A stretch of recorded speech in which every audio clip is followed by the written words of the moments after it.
कि भगवान अपने महल के आंगन में खेल रहे हैं। अब महल क्या, पूरा किला होगा, किले में अंदर मैदान होगा, छोटे छोटे बच्चों के साथ भगवान खेल रहे हैं। उसी समय राजा दशरथ भोजन करने पधारते हैं। तो कौशल्या जी पूछती हैं कि आपकी थाली लगा दूं क्या? राजा कहते हैं नहीं, पहले राम को बुलाओ। वो बिना राम, लेकिन उन्होंने कहा मैं भोजन तब प्रारंभ करूंगा जब भगवान का भोग लगाऊंगा, जब अपने पुत्र को खिलाऊंगा।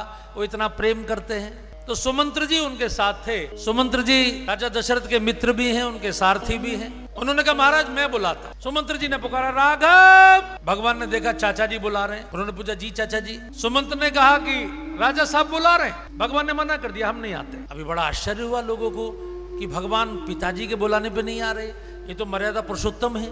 पूछा प्रभु आप क्यों नहीं आ रहे? भगवान ने कहा भैया पिताजी का बुलावा नहीं है, राजा साहब का बुलावा। भोजन करत बोल जब राजा।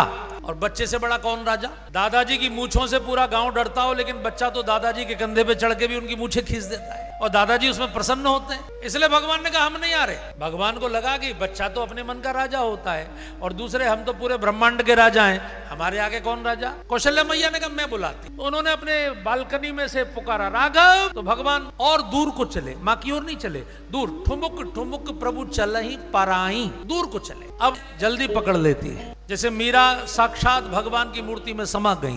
क्योंकि माताओं में अहंकार नहीं होता। राजा दशरथ स्वयं उठकर नहीं गए, उन्होंने मंत्री भेजे, लेकिन मां स्वयं गई।